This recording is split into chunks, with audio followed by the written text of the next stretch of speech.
En el nombre del Padre, del Hijo, del Espíritu Santo. Amén. Vamos a pedir al Espíritu Santo su presencia entre nosotros y su iluminación para que esta palabra nos siga llegando a nuestros corazones y a nuestra mente. Bueno, hemos hecho estos días como pequeñas introducciones a los libros sapienciales. Ya hemos visto Proverbios y Eclesiastés, ¿cierto? Y hoy vamos a ver eclesiástico. En latín, eclesiástico. En griego, sirácida. Pero quiero leer, es que mire, yo dije, la Biblia de Jerusalén trae unas introducciones tan completas de cada libro que saltarse o tratar uno de hacer un resumen de algo tan completo que ya es un resumen, es como sacrílego, porque es que es un trabajo muy profundo. Entonces, vamos a empezar leyendo y vamos a tratar de meter en nuestro conocimiento qué es lo que se está hablando de cada cosa. Este libro forma parte de la Biblia griega, pero no figura en el canon judío. Es, pues, uno de los libros deuterocanónicos admitidos por la Iglesia cristiana. Sin embargo, fue compuesto en hebreo. San Jerónimo lo conoció en su lengua original y los rabinos lo citaron. Cerca de 2/3 de este texto fueron encontrados en 1896 en los restos de varios manuscritos de la Edad Media procedentes de una antigua sinagoga de El Cairo, Egipto. Pequeños fragmentos han aparecido más recientemente en una cueva de Qumran y en 1964 se ha descubierto en Masada un largo texto que contiene los capítulos 39 a 44, en escritura de comienzos del siglo I antes de Cristo. Por último, en 1982 se ha encontrado un nuevo folio que contiene capítulos 31 a 32 a 33. Las variantes de estos testigos entre sí y en relación con las traducciones griega y siríaca indican que el libro circuló muy pronto en diversas recensiones. ¿Por qué hago esta historia? Porque la Biblia judía, cuando ellos diseñaron hacer un solo texto, no incluyó nunca un libro que ellos no tuvieran en hebreo como el origen. En aquella época, como no lo tenían, entonces no lo incluyeron, el libro de Eclesiástico o Sirácida. Entonces, al no incluirlo ellos en hebreo, es como si no perteneciera a la Biblia al libro de la sabiduría, pero con el tiempo se han dado cuenta que han cometido un error, porque el libro sí fue escrito en en hebreo, sino que solo se encontraban fragmentos. Es muy curioso que uno de los fragmentos más grandes se haya encontrado en Qumran. ¿Se acuerdan de los textos del Mar Muerto que hemos hablado en el pasado? Entonces, históricamente, esto debería haberse corregido, porque sí estaba en hebreo, pero ellos nunca lo corrigieron. Jerónimo, que es el que es llamado por el Papa para construir la Biblia cristiana, en otras palabras, la Biblia católica, es el que de alguna manera dice, no, pero si ya aparecieron textos, hay que meterlo. Y la historia en el siglo XIX, XX y XXI no ha hecho más que corroborar esto. Y siguiendo la lectura nos vamos a dar cuenta.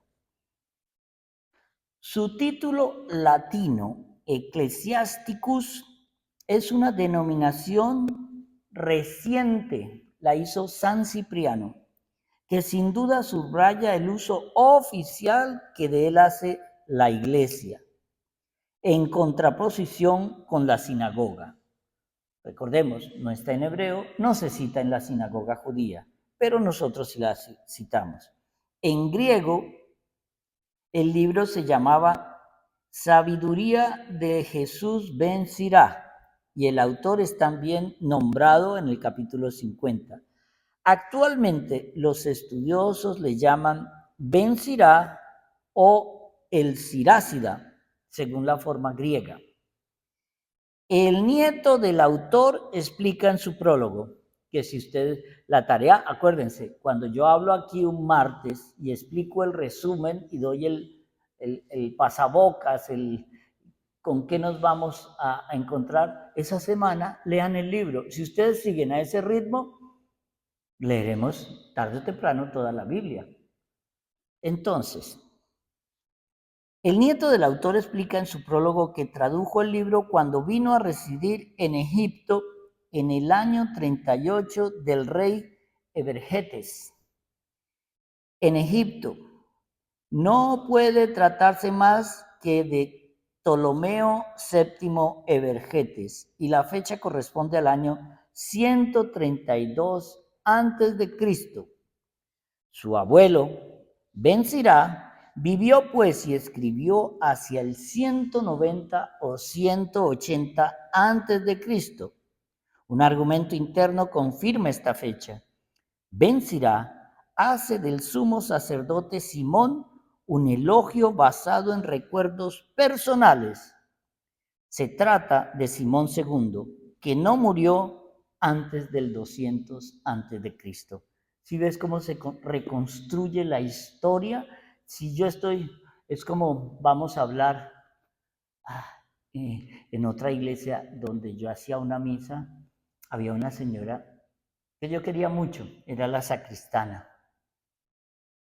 No les voy a decir que se llamaba Josefina, pero era un poco rascapulgas. Entonces, eso a mí me daba un palito. Ella era como la Verónica del Valle de allá. Entonces, esta mujer era como, toda hora gruñona. Y yo siempre decía, cuando estábamos hablando de Matusalén, según la Biblia, Matusalén fue el hombre más longevo porque vivió más de 900 años.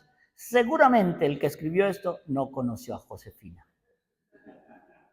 Y esa mujer después de cada misa me decía, ¿usted por qué se tiene que meter conmigo? La edad mía no le importa a nadie. Entonces, un día, ella estaba de cumpleaños. Y entonces yo me rebusqué con su mejor amiga para saber cuántos cumplía. Y como yo soy bondad infinita, le dije, hoy celebramos los 94 años de Josefina. Padre, yo no estoy cumpliendo 94, son solo 84. Ya lo saben, ella lo dijo. Pero esto, cuando uno reconstruye la historia así, encontré este documento así, es cuando viene a encontrar la belleza que es el libro de Eclesiástico. ¿Se acuerdan cuando yo en la semana pasada o antepasada, no recuerdo, les hablaba de Eclesiastés? Que yo para hacer el texting, si la gente hacía la penitencia, les ponía a leer el capítulo 13. Y ya cuando llegaban a los 8 días aquí, a este grupo, ¿leíste el capítulo 13 de Eclesiastés? Sí, padre, muy interesante. Ok, ahora te vuelves a confesar y no vas a comulgar. ¿Por qué? Porque Eclesiastés no tiene sino 12 capítulos. Y si usted no hizo la penitencia, no puede comulgar. Y si encima me mintió en la cara, si no se confiesa conmigo, no hay comunión. Misericordia absoluta. Palestina acababa de entrar bajo la dominación de los seleúcidas en el año 198. Y había adoptado costumbres extranjeras y era, mire, ¿Sabe qué? Antes de continuar aquí les voy a tratar de explicar algo para que entren en contexto. Israel siempre ha sido la tierra de alguien más. Desde que en el año más o menos 1000 regresan en el 1400, algo así. Y cuando ya está el rey David y el rey Salomón, ponen a Israel como la gran potencia de toda la región. Ahí empieza, en el 780 y algo, vienen los asirios, invaden Israel, destruyen todo el norte de Israel y se quedan ahí. En el 586 vienen los babilonios, invaden Judea, queman el templo y se quedan ahí. Alrededor del 380, el emperador de los persas, el emperador Ciro, en otras palabras, en el 586 eran los babilonios quienes dominaron aquí. ¿Dónde estaba Babilonia? Irak. En el 380 vienen los persas e invaden aquí. ¿Quiénes eran los persas? Irán. En el 300 y pico, pero lo de Irán es bien curioso. Hoy se odian, se quieren matar, pero fue Ciro el que permitió que el pueblo judío regresara a Israel. Qué fuerte, ¿no? Y ahora nos estamos matando. Es lo mismo que nos pasa ahora. Trump amaba a Elon Musk y ahora se odian. Eso es. Pero miren esto, en el 332 antes de Cristo, o sea, venimos del 586, estaban ahí los babilonios. En el 332 nace un imperio. ¿Qué imperio nace? No me griten, no me griten. El imperio griego con Alejandro el Grande. Y Alejandro el Grande conquista Egipto, conquista Siria y conquista Israel, que era provincia en ese momento de los asirios. Entonces, cuando llegan ahí, Alejandro Magno muere muy joven, muy joven, pero él nombra en Egipto a una especie de gobernador que se va a llamar Ptolomeo. Y en la parte de Asiria nombra a otro gobernador que se va a llamar Seleuco. Por eso, los que vienen de aquí es el imperio de los Ptolomeos, y los que vienen de aquí es el imperio de los Seleucidas. Y entonces, cuando ellos conquistan, él pone un rey ahí, y ese rey va a someter de nuevo a Israel. Pero en el año, espérate, si me equivoco por 3 meses es mucho, 167 más o menos, viene una cosa bien interesante, es la rebelión de los macabeos. Entonces, en esa rebelión, los macabeos logran expulsar a los seleucidas de ahí y van a gozar de un pequeño periodo de libertad. Pero claro, teníamos a los Ptolomeos por aquí atacando esa franja chiquitica. ¿Qué ha cambiado en 2000 años? Nada. Y luego teníamos por el norte atacando. Entonces Israel hace una alianza estratégica y le dice a Roma, mire, le vamos a pagar un tributo especial, pero usted nos defiende de estos dos.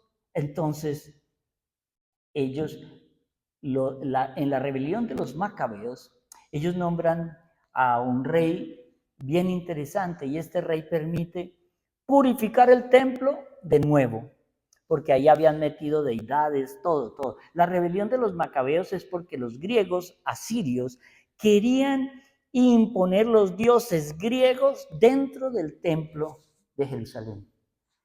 Los macabeos no soportan eso y sencillamente se rebelan, logran esa pequeña independencia, pero hacen una mala alianza. Hay un poema que dice, no te cases con ricos si eres pobre, ni con rica te cases ni con pobre te cases si eres rico, porque esas son falsas aleaciones de oro y cobre. Esto es una expresión en la cual cuando alguien muy rico hace una sociedad con alguien muy pobre, ¿quién es el que sale perdiendo? Ya está. Entonces eso es una sabiduría que está aquí y la vamos a ver. Y dice, por su forma, Ben Sirá opone a estas amenazadoras novedades toda la fuerza de la tradición. Él es un escriba que une el amor de la sabiduría al de la ley. Está lleno de fervor por el templo y sus ceremonias, lleno de respeto por el sacerdocio, pero también conoce a fondo los libros sagrados de los profetas y los escritos sapienciales. La gran conclusión, voy a empezar un poquito por el final. La gran conclusión del libro de Eclesiástico es que no es porque yo cumpla la ley que me salvo. ¿Qué será la pelea con los fariseos? La ley al pie de la letra. La ley al pie de la letra. No. Yo tengo también que aceptar que es Jesús el Mesías. Tengo que aceptar sus condiciones. Mandamientos que son inamovibles. Sacramentos que conservan su orden para que podamos cumplir los sacramentos. ¿Sí ve lo que significa que la sabiduría está escrita por encima de la ley? Entendamos esto. La ley fue inspirada por la sabiduría, pero nunca estará por encima de la sabiduría. Porque la sabiduría es un contexto mucho más grande que conlleva una especie de discernimiento, que es cuando celebrábamos este domingo los dones del Espíritu Santo. Los dones del Espíritu Santo, el don de ciencia no es para que aprendas química, no es para que aprendas energía biomolecular, no. El don de ciencia es para saber discernir la voluntad de Dios en tu vida. Eso es diferente. Entonces, aquí vamos a ver, por su forma, el libro está claramente en la línea de sus predecesores y de sus modelos. Si exceptuamos la parte que celebra la gloria de Dios en la naturaleza y en la historia, el libro no es menos heterogéneo que las colecciones de los proverbios o que el Eclesiastés, sino que aborda temas mucho más diversos. Es una sabiduría ampliada a toda la vida. La doctrina es tan tradicional como la forma. La sabiduría que predica Ben Sirá viene del Señor. Su principio es el temor de Dios, forma a la juventud y proclama la felicidad. ¿Por qué hace énfasis? De verdad, yo quisiera llegar a un colegio y decirle a los niños, materia obligatoria, léanse el libro de Eclesiastés. Si yo entendiera con esa mente tan, llamémosla virgen, con ese cerebro tan despejado de un adolescente de 12 años, y le hago leer el libro de Eclesiastés, yo no tendría hoy ni drogadictos, ni alcohólicos, ni personas con problemas de identidad sexual. ¿Por qué? Porque yo empezaría a analizar todo lo que me pasa a través de la sabiduría del Señor. Mire, para uno entender la palabra del Señor, aunque ustedes vinieran aquí a 1000 clases únicamente del libro de Eclesiástico, no lo entenderían si no lo leen. Esto es apenas el abrebocas, pero la única manera en que cada palabra que uno aquí trate de explicar se entenderá en la medida de que ya te haya entrado por los ojos y en el entendimiento la palabra. Hay muchas cosas que vamos a leer, que vamos a quedar, pero no entiendo esto. Ese no entiendo es cuando aparece el maestro y te dice, mira, es esto. Y es cuando tú haces, oh, esa es la belleza de leer la Biblia. Pero si nunca la lees, es la típica persona que viene a misa y se duerme, porque no entiendes como si esto fuera hueco. Pero si yo ya me he metido con mi voluntad, yo tengo voluntad de aprender, lo voy a ver diferente. Pero el Señor, para darte el don del entendimiento del Espíritu Santo, se lo tienes que pedir. El Espíritu Santo no da dones, no porque no quiera, es porque no se lo pedimos. En estos días estaba yo en un retiro de Emaús y la gente decía, usted le puede preguntar a la gente, no, yo sí rezo. Y yo les preguntaba, no, yo sí rezo. Y llamé a alguien, bueno, ¿y qué? En lo que tú le pides, ¿qué don pides al Espíritu Santo? ¿Sí ves? Y yo puedo hacer esta prueba aquí, pero no los voy a hacer quedar mal, porque hoy hay cámaras de eso, ¿no? Pero si yo les dijera, dime los 7 dones del Espíritu Santo, me dicen 3, 1, 2, hay algunos que me dirán, padre, son 14, no, son 30, porque el grupito es malo, pero parejo, o sea que eso ya lo entendimos. Ben Sira es un innovador cuando identifica la sabiduría con la ley proclamada por Moisés, como también lo hará el poema sapiencial de Baruch, otro libro muy lindo de nuestra Biblia. La diferencia de los antiguos sabios, a diferencia de los antiguos sabios, Ben Sira medita sobre la historia de la salvación. Si ve que toda sabiduría siempre nos conduce a Jesús, hace desfilar a las grandes figuras del Antiguo Testamento desde Enoc hasta Nehemías. Miren esto, de 3 de ellos, Salomón, a pesar de ser el primer sabio, Roboán y Jeroboán, emite el mismo severo juicio que la historia deuteronómica y como esta condena y bloquea a todos los reyes, excepto a David, Ezequías y Josías. ¿Por qué la sabiduría condena los reyes de Israel? Porque es que Dios no quería que Israel tuviera reyes. Fueron el pueblo que pedía, queremos un rey, queremos un rey. Entonces el Señor les da a Saúl, que no fue un buen rey, trató de matar a David, pero por eso él salva a estos 3 reyes, porque ellos trataron de unir y todos los otros trataron de separar. Salomón fue hijo de David y él tuvo unos hijos y al morir él, un hijo se queda con el reino del norte que se va a llamar el reino de Israel y otro hijo se queda con el reino del sur que se va a llamar el reino de Judá. Pequeño repaso.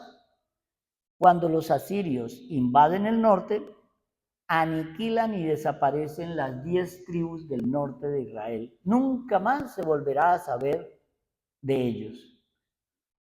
Y unos 200 años después, cuando los babilonios invaden el sur de Israel, acaban con el reino de Judá, pero se llevan prisioneros a los ricos, a los sabios y a mucho pueblo, los poderosos.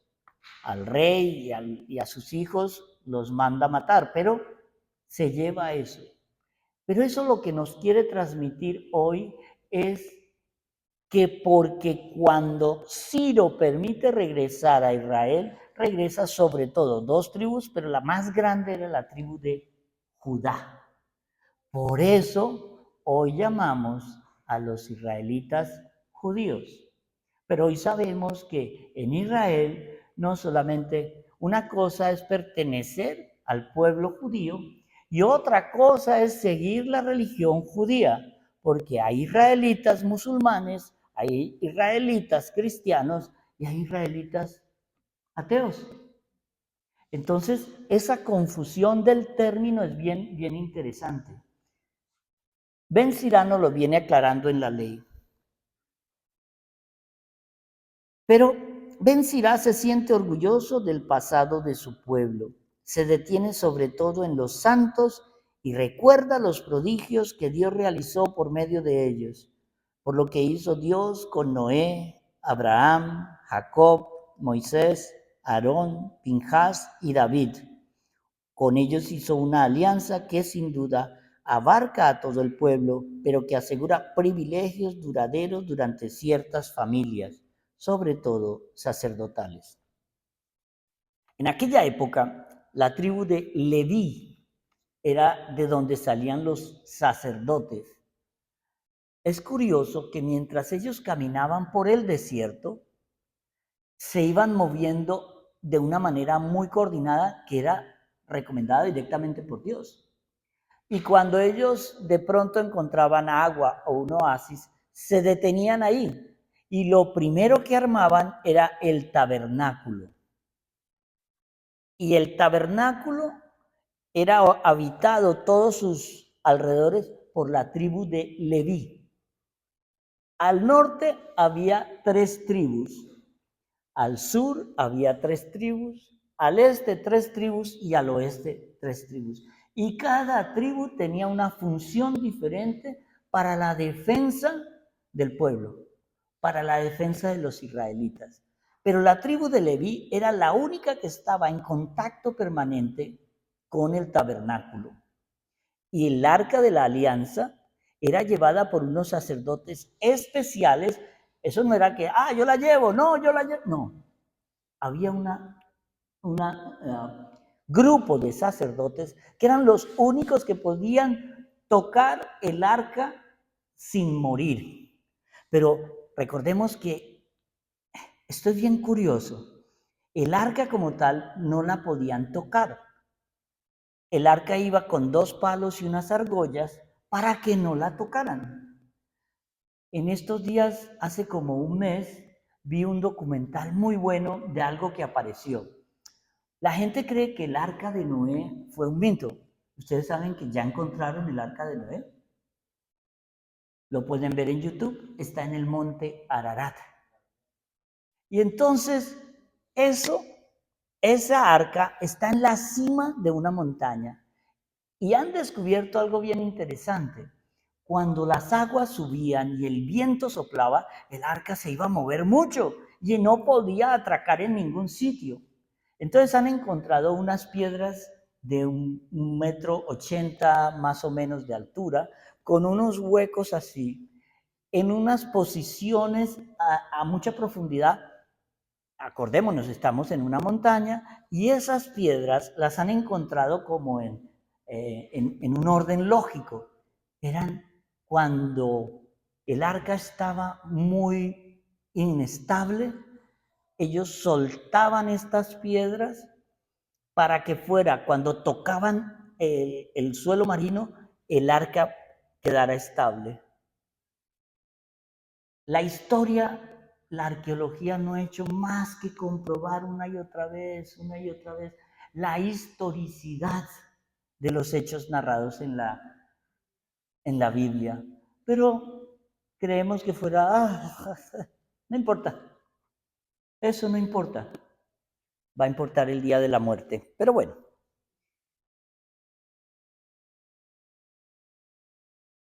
miren esto que en el libro evoca las glorias pasadas con cierta melancolía, pensando en el presente y a propósito de los jueces y de los profetas menores, desea que reflorezcan sus huellas, sus huesos en su tumba.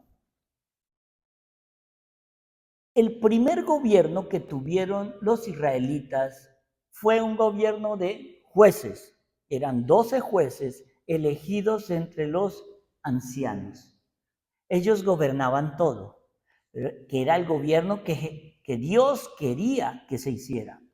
Pero cuando este pueblo quería y pidió un rey, y pidió un rey, y pidió un rey, ojo con lo que pides, porque el Señor a veces lo cansamos y te lo da. Pero cuando no conviene en la divina voluntad, se convierte en un don o un regalo de desgracia, porque los reyes fueron los que más trituraron. Por eso los critica tanto Sirácida. Escribe en vísperas de la sublevación de los macabeos. Hemos dicho que esa sublevación fue alrededor del año 167. Se cree que la vivió y como cree que es recuerden que Ben Sirá, aunque escribió esto, no es el que escribe el libro. Es su nieto el que lo escribe. Porque el nieto dice, la sabiduría de mi abuelo Ben Sirá. Entonces, Jesús Ben Sirá, qué curioso, se llama Jesús. Ben Sirá es el último testigo canónico de la sabiduría judía en Palestina. Es el representante por excelencia de aquellos Hasidim, los piadosos del judaísmo, que pronto defenderán su fe contra la persecución de Antíoco Epífanes y que mantendrá en Israel islotes fieles en los que germinará la predicación de Cristo.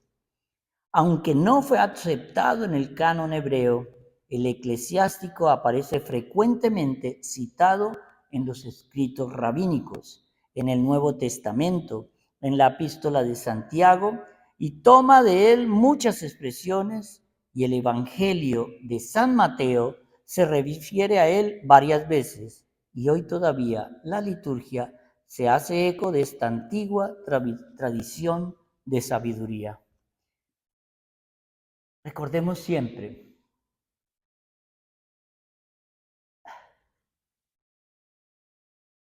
cuando yo estaba en una universidad en Colombia, esa universidad yo estudiaba periodismo, comunicación social. Y había un eslogan bien interesante. Y había otra universidad que también era muy famosa por la Facultad de Periodismo.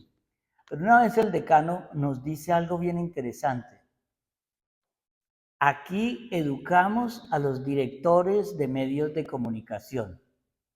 Sus empleados están en la otra universidad. Y uno dice, bueno, eso no es prepotente. No, no.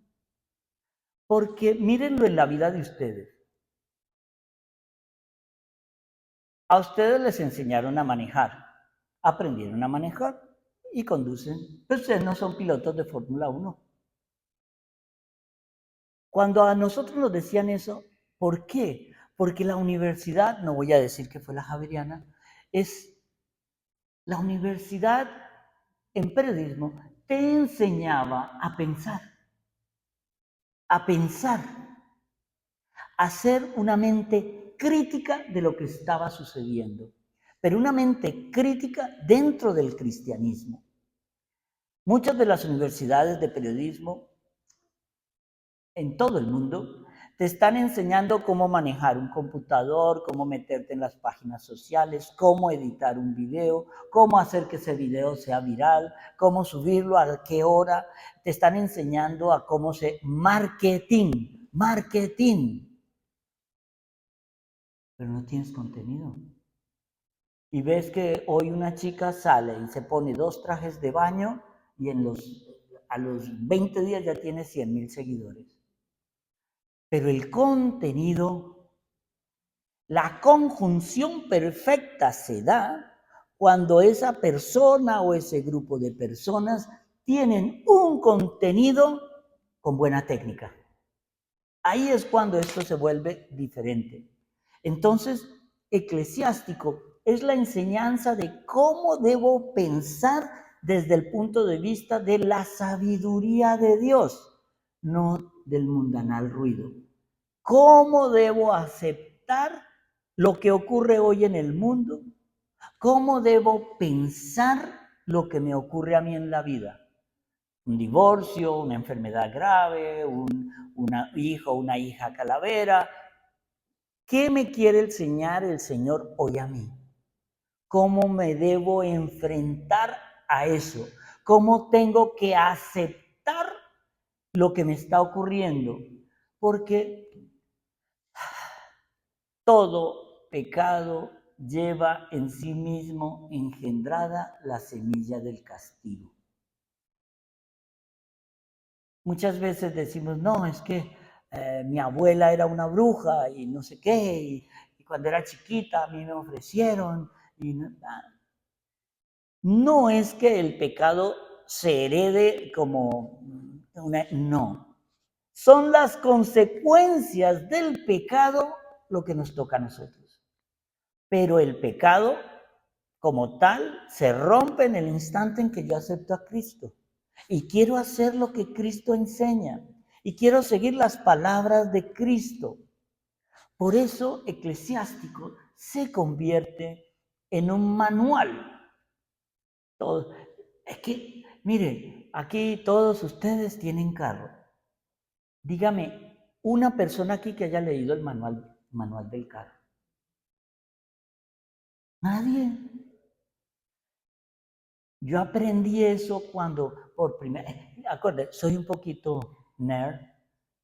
Y yo sí, me llegó un carro muy bonito una vez y eran botoncitos, botoncitos. Y ya después de un mes dije, yo solo sé prenderlo, meter primera y arrancar. Pero no sé, un día llovió mucho y no sabía cómo prender los limpiabrisas. Ese día me dio rabia, paré el carro, me metí a un centro comercial y dije, saldré de aquí cuando me haya leído este manual.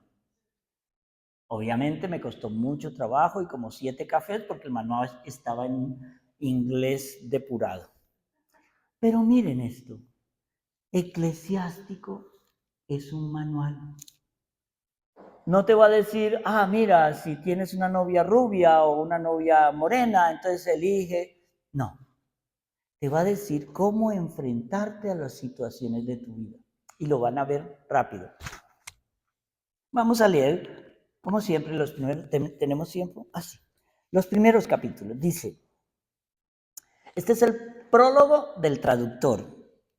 Este prólogo del traductor griego no forma parte del libro de Eclesiástico propiamente dicho y presenta un gran parecido con los prefacios de las obras de autores clásicos y helenísticos.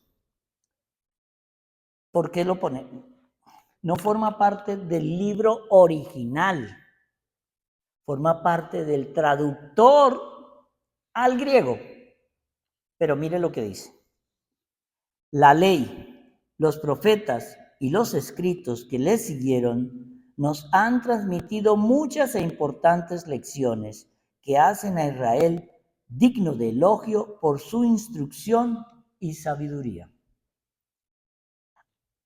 Una de las cosas que vamos a ver cuando analicemos el libro de sabiduría es que en Israel se concentra la sabiduría conocida hasta ese mundo desde los movimientos en la India, pasando por los persas, pasando por los egipcios, pasando por los griegos, por los asirios, por los medos, todo eso se concentra y da una sabiduría, pero a la luz de Dios, no a la luz de los hombres, sino a la luz de Dios. Por eso esta invitación a que se devoren esta semana eclesiástico.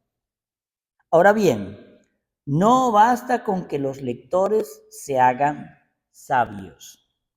Es necesario también que como expertos puedan ayudar a los de fuera, tanto de palabra como por escrito. Por eso, mi abuelo Jesús Bencirá, después de haberse dedicado intensamente a la lectura de la ley, los profetas y los otros escritos de los antepasados, y de haber adquirido un gran dominio sobre ellos, se propuso escribir sobre cuestiones de instrucción y sabiduría. Su objetivo era que los deseosos de aprender aceptaran sus enseñanzas y pudieran progresar llevando una vida más acorde con la ley. ¿Sí ves? La sabiduría se te revela a medida que tu deseo de saber se incrementa. Si tú no quieres deseos de saber, sigue con tu teléfono, sigue con Instagram, sigue viendo estupideces, que tranquilo, vas a producir estupideces.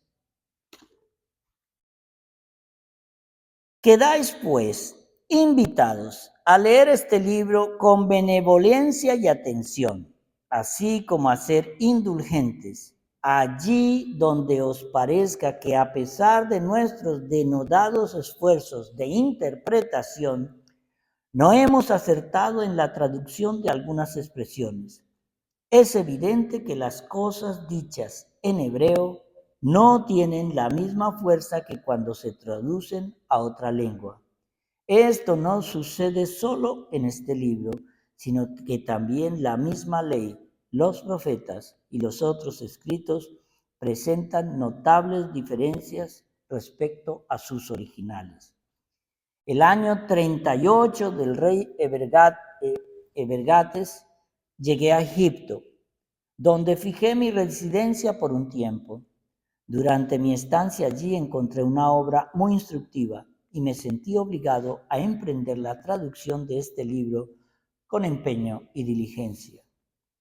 He dedicado muchas horas de vigilia y trabajo durante este periodo, hasta poder terminar y publicar el libro, para uso de aquellos que, viviendo en el extranjero, desean aprender y reformar sus costumbres para vivir conforme a la ley. Y el primer capítulo es como, la vamos a leer toda, ¿vale? Digan sí. Entonces sí. Origen divino de la sabiduría. Toda sabiduría viene del Señor y está con Él por siempre. ¿Quién puede contar la arena de los mares, las gotas de la lluvia y los días de la eternidad? ¿Quién puede medir la altura de los cielos, la anchura de la tierra y la profundidad del abismo? Antes de todo fue creada la sabiduría, la inteligencia prudente desde la eternidad. ¿A quién fue revelada la raíz de la sabiduría? ¿Quién conoce sus recursos? Uno solo es sabio, temible en extremo, el que está sentado en su trono. Es el Señor quien creó la sabiduría, la vio, la midió y la derramó sobre todas sus obras. Se la concedió a todos los vivientes y se la regaló a quienes la aman. Ahora entendemos por qué cuando nosotros pedimos al Espíritu Santo sus dones y que uno de sus dones es sabiduría, ¿cuál es la sabiduría que tenemos que pedir? Es la sabiduría divina. Por eso el Espíritu Santo quiere darlos, pero nadie la pide.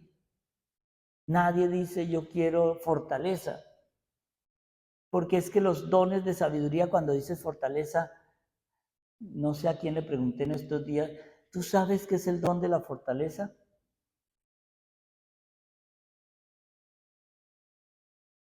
Tienen que ver la misa en la catedral del domingo pasado. El temor de Dios y la sabiduría. ¿Se acuerdan que la enseñanza de Eclesiastés se resumía en el temor de Dios es el principio de la sabiduría? En eso termina prácticamente el libro de Eclesiastés. Y Eclesiástico tiene en este capítulo: el temor del Señor es gloria y honor, alegría y corona de júbilo. El temor del Señor deleita el corazón, da alegría, gozo y larga vida.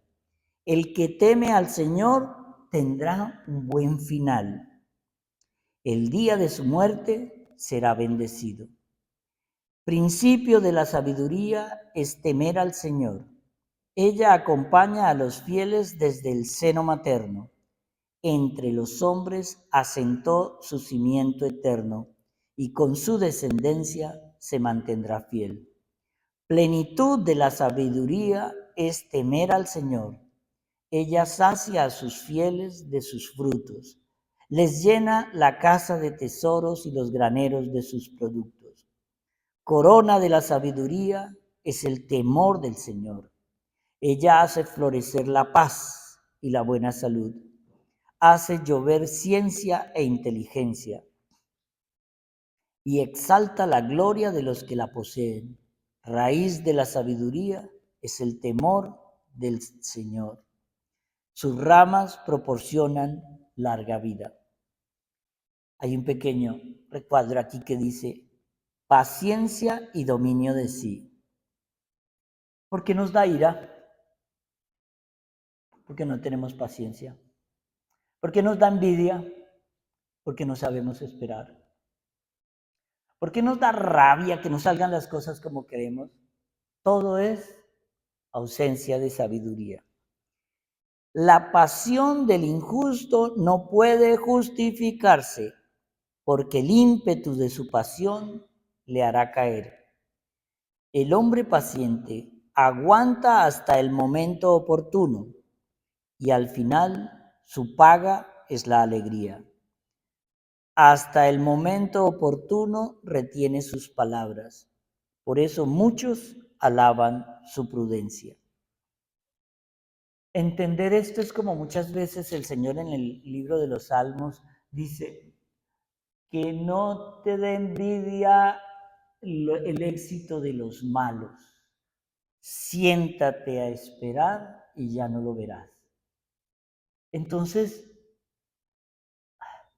cuando el mal está tratando de emular el bien, trata de hacer lo mismo. ¿Se acuerdan la historia de los 3 curas que se pusieron a hablar con el demonio? Es lo mismo. ¿Se acuerdan del cura que fue atacado por 3 demonios? Había un cura muy bueno, muy bueno, muy bueno, que el demonio tenía rabia con él, porque no caía y no caía y no caía. Entonces le mandó el demonio de la lujuria. Y llegó una mujer muy linda, lo trató de seducir y le dio y le dio y le dio, pero él se puso a orar y venció la lujuria. Luego le dijo, vamos a darle el demonio de la vanidad, el orgullo, la vanagloria. Entonces todo el mundo empezó a decir, Padre, qué bueno habla usted, un poquito más y se parece a Padre Osi.